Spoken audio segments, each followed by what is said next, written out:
الحمدلله والصلاة والسلام على رسول الله. اما بعد، بسم الله الرحمن الرحیم. عزتمندو، د قرآن کریم ډیر آیاتونه دي چې د توبې ذکر پکې راغلی. یا به تاسو خپله تلاوت کړئ یا به مو د علماو نه او د قاریانو د حافظانو نه اورېدلی وي چې الله فرمایي: یا ایها الذین آمنوا توبوا الی الله توبة نصوحا توبوا الی الله جمیعا ایها المؤمنون لعلکم تفلحون. داسې نور ډیر آیاتونه دي چې توبې ته الله بندگان راغوښتي دي.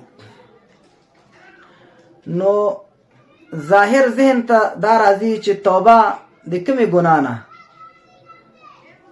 د شرک نه، د کفر نه، د بې حیایۍ نه، د بېدینۍ نه، د فحاشي نه، د زنا او د لواطتو، د غلا نه، دا ګناهونه د انسان ذهن ته سمدست راشي. البته د یوې بلې خبرې نه توبه ویستل ضروري او لازمي دی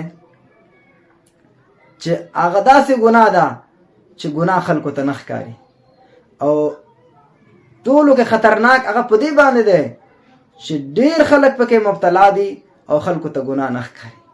هغه څه شی دی؟ هغه دی غفلت. انسان په دنیا کې داسې ژوند تیر کی، یو بې هدفه ژوند تیر کی لکه د حیواناتو په شان ته.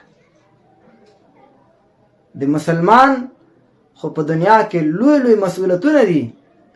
دغه مسؤلیتونه دینه غفلت کول او په خواهشاتو کې ژوند تیرول، ژوند په خوندونو، رنګونو، لذتونو کې ژوند تیرول، او د دنیا د سهولتونو پسې شپه او ورځ یو کول، دا هغه ګناه ده چې ډېرو خلکو ته د دې ګناه معلومات نشته.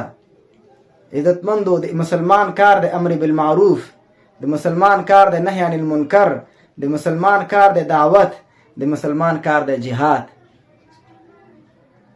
دغه مسؤلیتونو نه چې یو انسان ځان جدا کی او انسان ژوند دې لپاره تیروي چې خوراک، سکاک، بلډنګ، کور، موټر، بچی، ښځه، د دې په خدمت کې د دې همدغه شیانو په حاصلولو کې چې کوم انسان ژوند تیروي او غفلت کې ژوند تیروي، شپه او ورځ تیریږي، او د ده په ذهن او فکر کې دا راځي هم نه چې د یو مسلمان په حیث باندې په دنیا کې زما څه مسؤلیت دی، کم کارونه باید زه وکړم، کم کارونه په ما لازمي دي.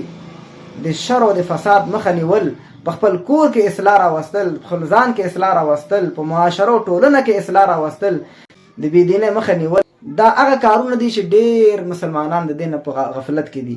او دا هغه ګناه ده چې څوک ترې نه توبه نه وباسي، ځکه چاته دا ګناه نه ښکاري.